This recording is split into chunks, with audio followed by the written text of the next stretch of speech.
Welcome to the recorded panel titled Feeding the Beast, Delivering Memory Bandwidth to High-Performance GPUs into the Future. We assembled a few of Micron's experts who engage with leaders in the data center, automotive, and gaming markets to provide their perspective on requirements now and in the future for high-performance memory.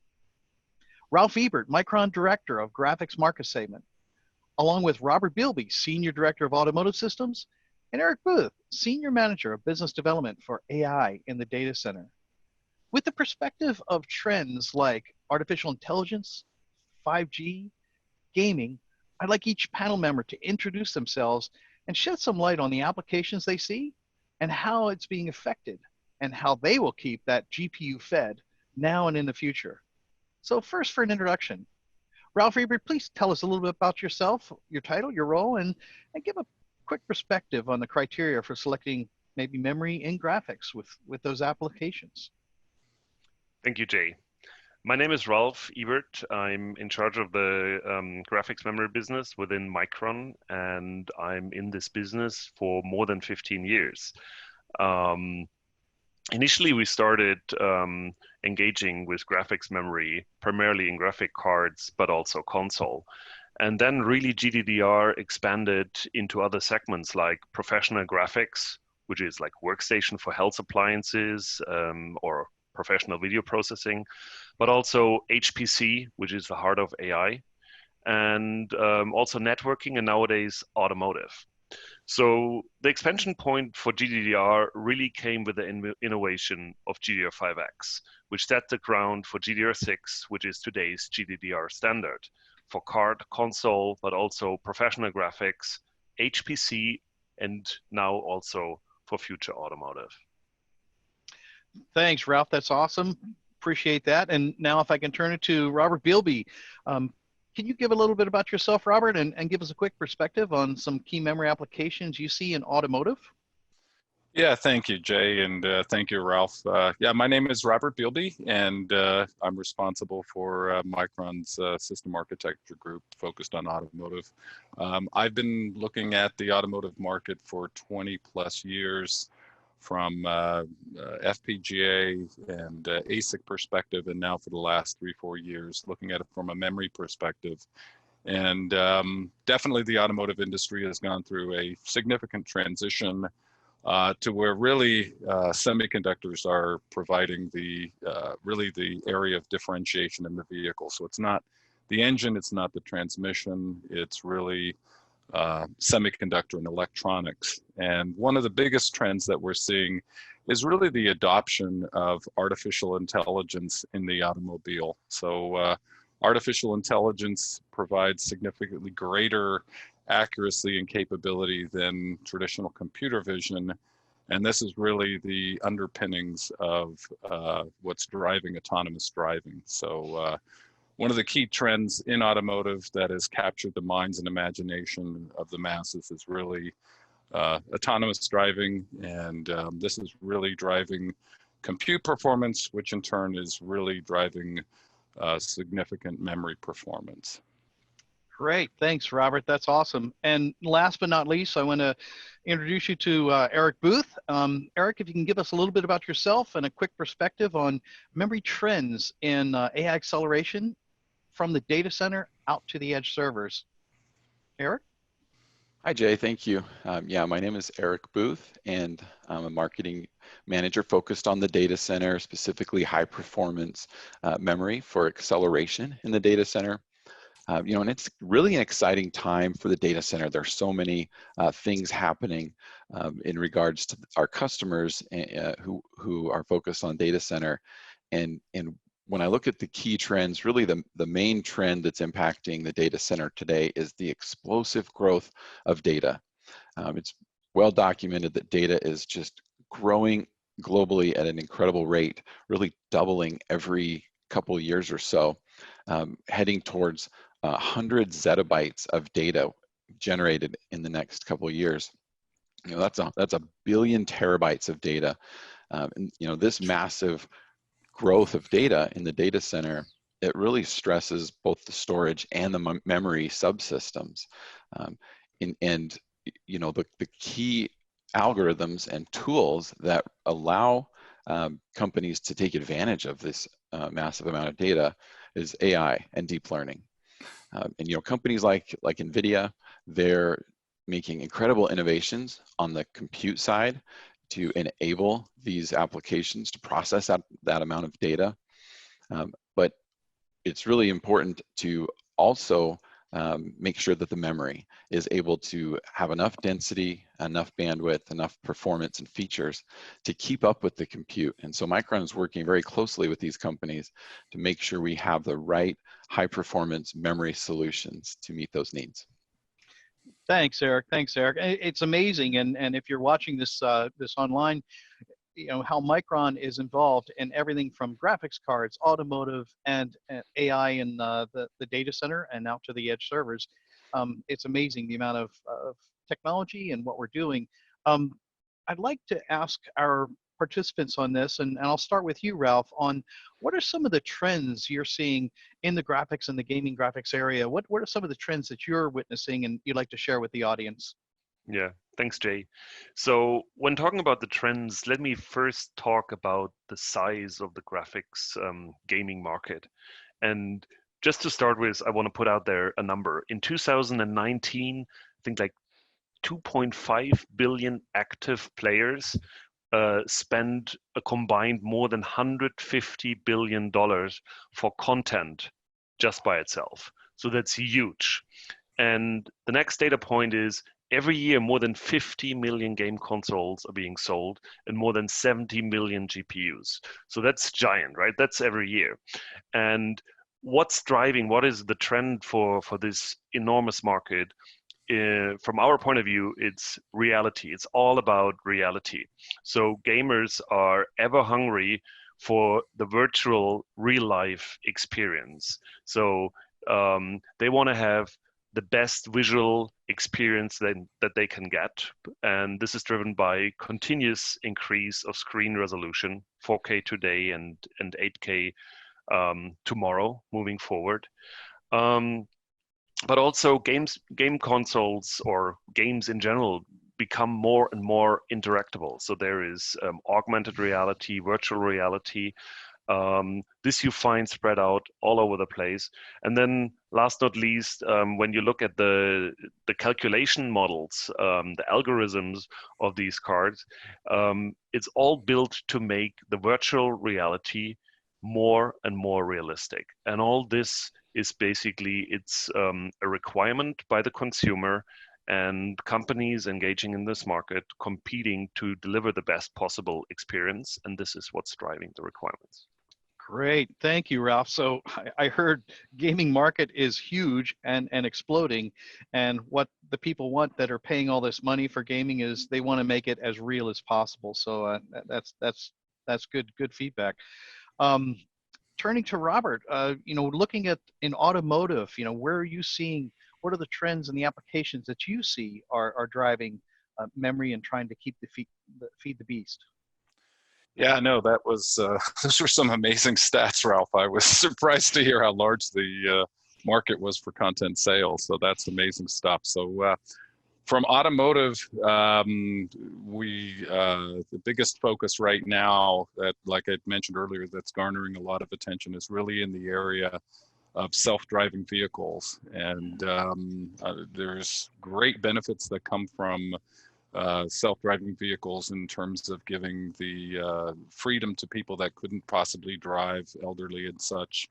And this really relies upon a vehicle that's able to understand its environment accurately and then operate in an environment, which this is all really employing artificial intelligence. GPUs are well structured for this AI computation.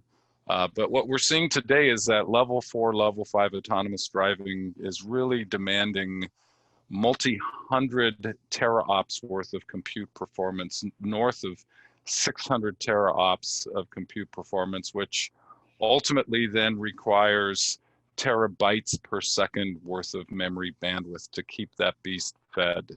And this is really, you know, this is one of the bigger challenges that we're seeing in the industry, is feeding the beast, but at the same rate, the benefits of developing a vehicle that can drive itself are quite profound.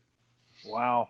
Thanks, Robert. So definitely there's a lot of bandwidth required to keep the car in the lane and driving down the road in the right way. So appreciate that insight.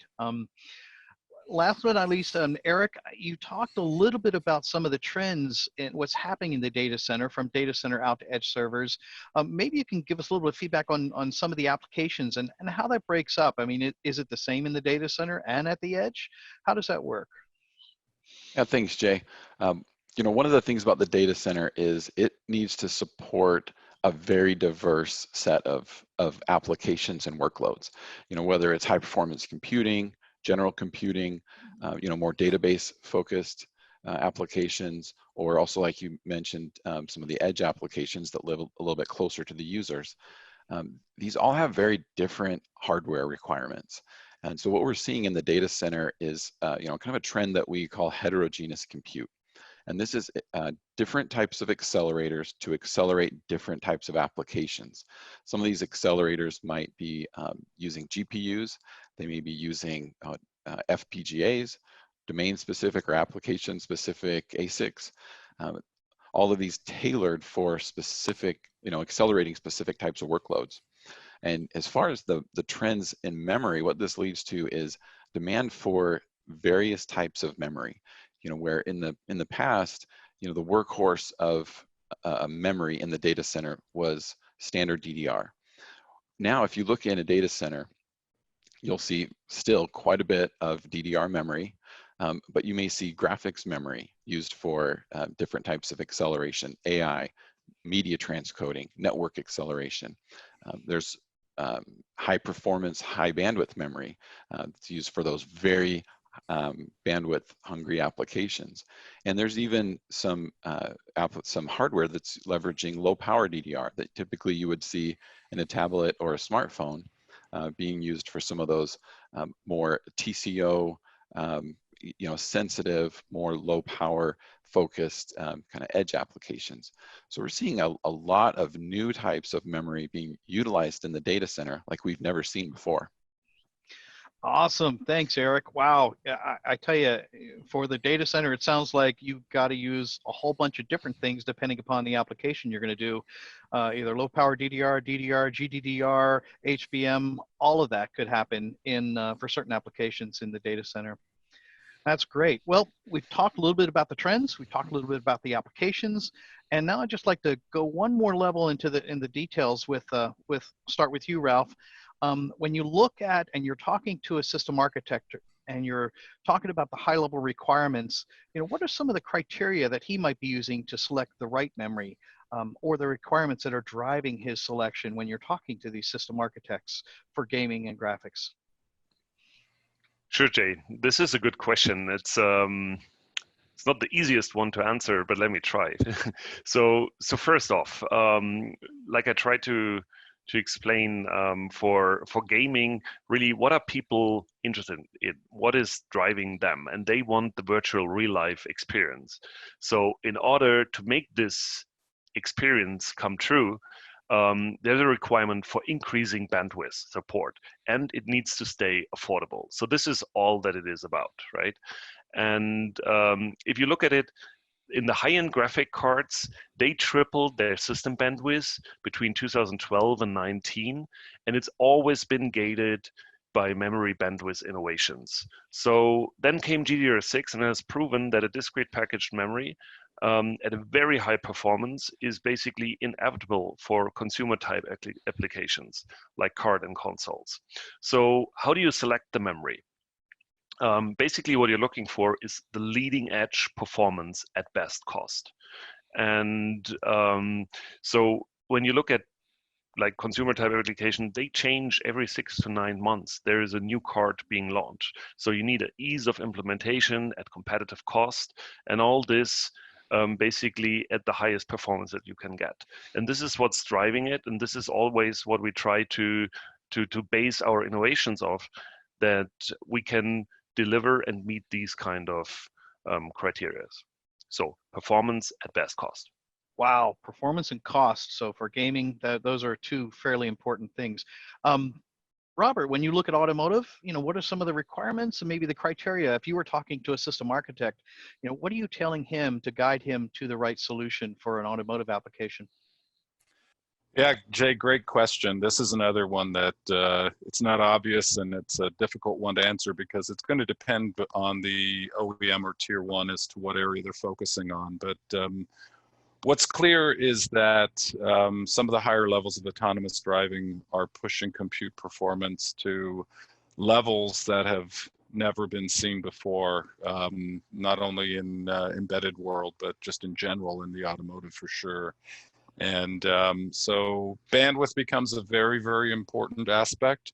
In fact, what we're seeing today now is that GDDR memory is actually finding its way in automotive. In fact, the bigger trend is that, automotive used to employ trailing edge technologies. It is now employing leading edge technologies.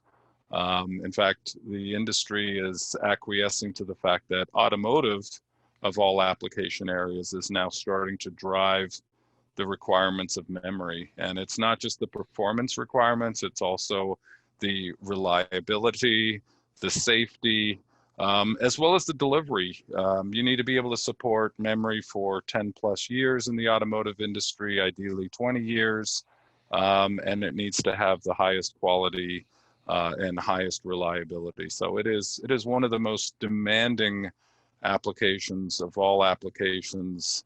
And while bandwidth is important, cost is important, power is important, quite honestly, they're all important. And I would say the automotive industry is looking to trade off one for the other, depending upon what the objective of the platform is. So no one right answer. It's literally pushing memory in every single area as far as limits goes.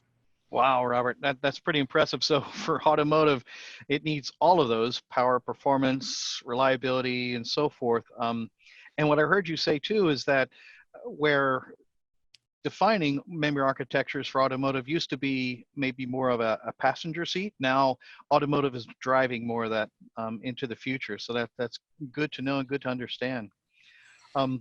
Eric, when we look at the data center, and again, moving from data center out to the edge for edge servers, what are some of the requirements at a high level you might see? And as you're talking to system architects, what's the criteria that you give them for selecting the right memory for the application? Yeah, thanks, Jay. As I mentioned, there's a diverse set of workloads that are supported by the data center. And, I listened to Ralph and Robert speak about, how gaming and automotive are really driving some, of the requirements for high performance memory. One of the areas in the data center that's really driving the requirements for memory is AI training acceleration. So, AI training is one of those workloads that can just seemingly never have enough density and bandwidth. If you look at a state-of-the-art deep learning model, it's going to have tens to hundreds of billions of parameters that need to be trained. And even with a petaflop capable compute platform, it might take weeks or even months to train one of these massive models. And what's even more amazing is that the amount of compute required, it's been documented that this is doubling every 3 to 6 months. So that's the amount of compute required to train a state-of-the-art deep learning model as these models become more complex and large and have larger sets of parameters that need to be trained. This drives enormous requirements into both the bandwidth and density for the memory to support that. So typically for AI training, it's all about bandwidth and density. And that's where high bandwidth memory has really become kind of the de facto standard of memory for AI training accelerators. This type of memory can supply more than a terabyte per second of bandwidth to a single accelerator platform. So it's pretty amazing. Now, if we look at the inference side of AI, the requirements are a little bit different. Typically, AI training is kind of an R&D function, right? So it's all about the shortening the time of your research cycles, where inference tends to be more of a production scale type of an application. So in that case, it's all about total cost of ownership, or TCO, and really being able to maximize or optimize the performance, the density, the cost, the power consumption, and the form factor to support really a production scale environment, where inference, maybe the size of the models are reduced because of model pruning, the amount of bandwidth required may be reduced because you're using lower precision data types. And so in the inference applications, it's really about optimizing for total cost of ownership. Great, Eric, thank you so much. And so you just outlined that there's very different types of applications and memory requirements that might happen at the data center when you're doing training versus inference. So those are two very, very different types of roles that the memory has to play. Well, that just about concludes the conversation we like to have with the audience today. I appreciate your time, Ralph, Eric, and Robert. I appreciate your time on the panel. Hopefully the audience walks away understanding and seeing that these are very diverse applications and markets: graphics gaming consoles, down to automotive, down to data center and acceleration in the data center out to the edge. And even in all of these areas, get a high level understanding of kind of where Micron fits, where our memory and storage play. I appreciate everybody's time. Hopefully you walk away understanding what it means to work to feed the beast, delivering memory bandwidth to high performance GPUs into the future. Thanks, everyone. Thank you, Jay. Thanks, Jay. Thanks, Jay.